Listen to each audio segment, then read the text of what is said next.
Welcome back to PlayStation Live from E3. I'm joined by Ryan Clements, Pete from Bethesda, and John from Tango, and we are here to talk about The Evil Within 2. Nice. Yay, more scary game. Okay, so Sebastian is back, so give us a little bit of a summary of what people can expect in this game. I mean, The Evil Within 2 starts not long after the events of the first game, and it's basically Sebastian at rock bottom. Since the events of the first game, his life has kind of completely fallen apart. Nobody really believes him and what he says took place in the asylum. He's become an alcoholic, and he's basically at the bottom of the barrel. So if it wasn't bad enough that he had to go through everything in the first one, now it's like, how can we make it worse? Yeah, it's definitely worse. And that's really where you find Sebastian when Kidman, his old partner from the first game, comes back and says, the daughter that you thought was dead, that you had lost years ago, isn't dead. Mobius has her, they're using her, and you need to go in and find her and get her. And it's a redemption story. It's a chance for him to kind of pick himself up and use finding her to like start to rebuild his life and put himself back together. It's a lot of lighthearted material. Ryan, it's not that bad. You know, your standard go into a kind of quasi-virtual reality to find the daughter you thought was dead story. You know, lighthearted, nice, few chuckles. It'll be great. Nice family-friendly material. What are some of the lessons you guys and Tango learned from the first Evil Within that you feel like you're bringing in with the sequel?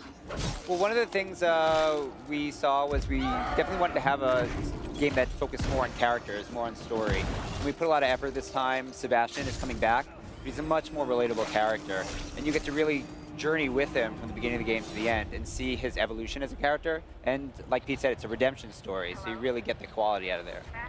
I think it's a big one, which is in the first game, Sebastian's kind of a jerk, and his whole motivation is he shows up and the police get called to this thing, and he's a detective, but there's no pull or like sort of relatable moments where you kind of empathize with him. It's like it sucks for you and it sucks for him because you're both getting scared and both trying not to die. Whereas this time around, because you see him so kind of broken down by what happened in the first game, and you sort of understand the connection between a father and his daughter and that motivation, I think he's much more relatable. Yeah, and he has that drive this time to go further. Yeah. Like he knows what he's doing this for. The stakes are a lot higher this time around. Absolutely, so this game, from what I've seen, feels a little more like a psychological horror than just, you know, scary and gory and jump scares.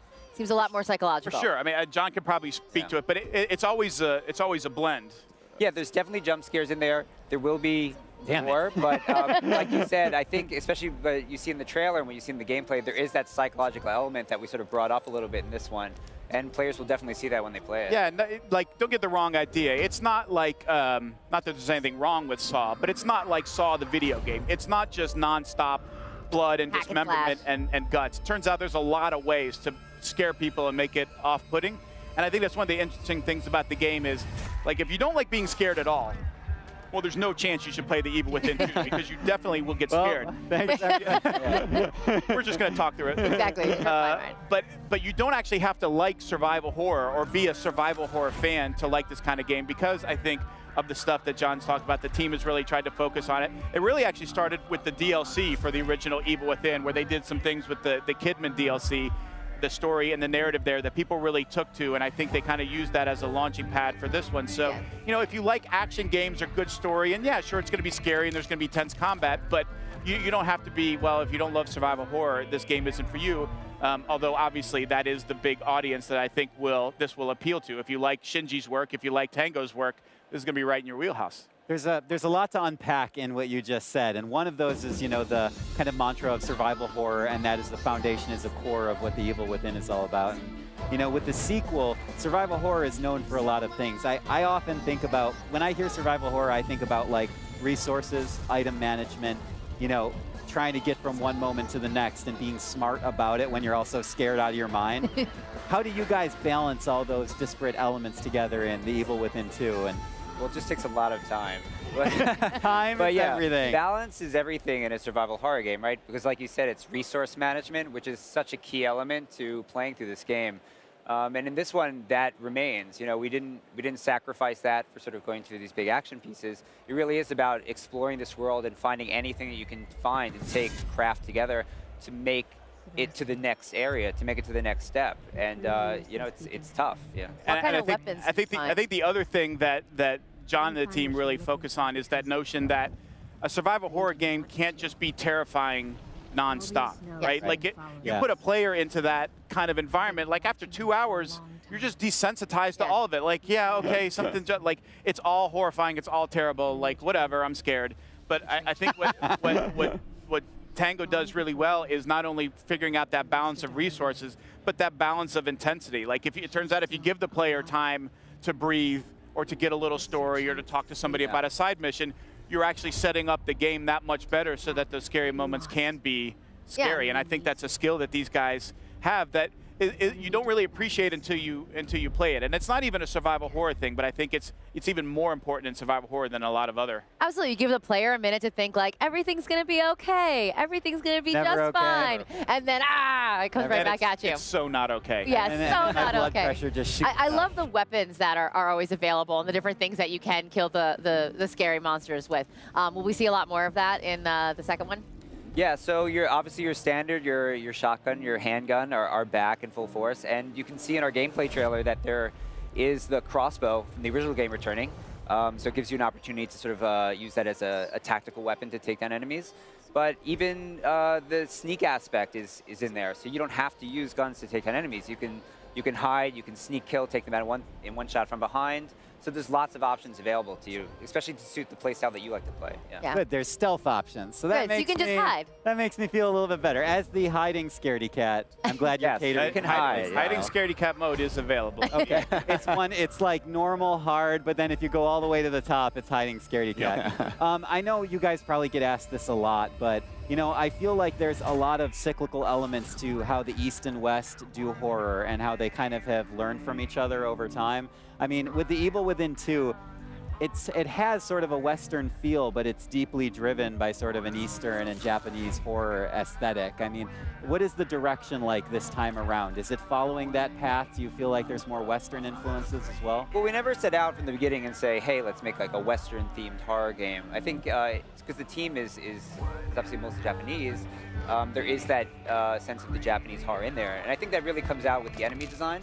Absolutely, no, absolutely. But some of the locations, we did get a lot of inspiration from some Western-themed places. Like the stage itself is a kind of American town, compared to the first game, which kind of had a maybe European influence. Right. This time we went in a little bit in that direction, but there are some things that we haven't shown which go into a completely different direction, which I'm sure Great. you're More crazy horror that I can't stand. Yeah. Well, and how do you guys come up with new ways to scare people over and over? You know, because you know it's a sequel. We've already kind of seen like, oh no, he's going to jump out of here or there.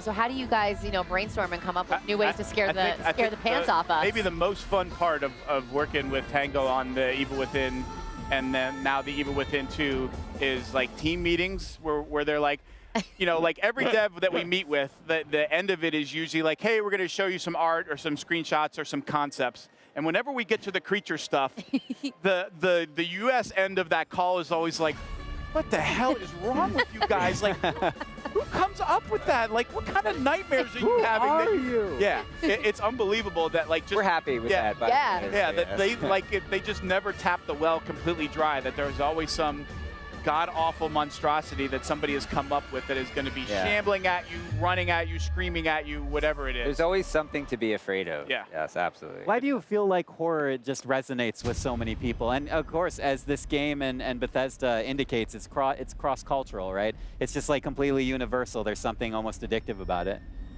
I don't know. I grew up watching horror movies. Like, I grew up on survival horror as a genre. So it was a weird feeling for me because you never wanted to play, but you wanted to play because you knew you were going to get scared.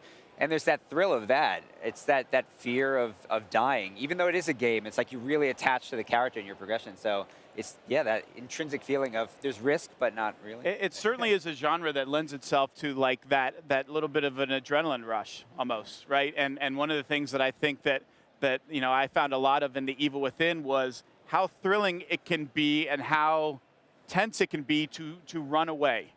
Like, when you have something that's chasing you and, like, I'm not going to shoot it. There's no weak points for me to take out. I don't have, like, some big chain gun to kill this. I just have to run away and not die. And you get to the end of that hallway, or you get away from that thing. You go crashing through a door, and you realize, like, oh, my God, I didn't die. Like, that was intense. And all you actually did was run away. Like, you didn't actually, like, damage it, do anything to it, outsmart it. You just ran. But, like, when you finish that moment, you have this, your pulse is going and your heart's beating like, wow, that was intense. Like, holy cow, and it's almost like a little bit of a drug. You're like, all right, okay. All right, I think I'm ready to do it again. And you get that feeling again, and sort of pacing those out, I think is to John's point. Like, that's what's fun about horror in general, and with video games in specific, is that, like, doing very little can be such an intense experience and give you a feeling that you can't necessarily get in a shooter or an RPG or in other things the same way. Yeah, like in a game like this, probably the scariest thing is just like a closed door. Yeah. Because you don't know what's there, and you know you have to go in there, and you know probably something bad is waiting, but you don't know. But that anticipation there is that thrill, that adrenaline rush. Yeah, and you know, John was talking about, like, the time that they need to iterate and to work on stuff. I will tell you the thing they need no practice on is the speed with which Sebastian opens a door. Like, they have found the most unsettling formula for the speed at which it opens and the crack, and every single time it's like, oh no. You have that sort of, like, at the movies, right? Like, don't go in the door, get out of the house, what are you doing? Like, the way they have Sebastian open doors, and, like, it hasn't really changed since the first game. It's the most unsettling speed and camera perspective I've ever seen in a game. At this point, he should just you know, just take it right down. Yeah. I have a quick suggestion before we close up the segment, okay? At some point, you should just disable the pause feature in the game during a big scare moment, and that way the person can't hide behind a pause menu. That's a good idea. So you can take that right back to the studio. That's free. You can take it. And don't do that to the normal mode. Okay, yeah. It would be, like, super difficult to figure it out, but I no need pausing, pause, John. nothing. You know this. Nothing's in there, yeah. No, I think it's so great. I think we all play, video games for the interactivity of it, and there's such a visceral response that you get from horror. And, when your heart starts to race and you actually have the reaction to that game, and you guys do that so well. So thank you so much for coming and sharing Evil Within 2. Thank you for having us. Yeah. Oh, it's our pleasure. Really awesome. All right, guys, Evil Within 2, definitely stay tuned to the PlayStation blog. We'll have a lot more about that coming out. It's October 13th, right? Is that what we're saying? Friday the 13th of October. Friday the 13th. Yes. It's awesome. like you planned that one out. It turned out pretty well. Perfect. All right, well, stick around. We've got a lot more from PlayStation live at E3. PlayStation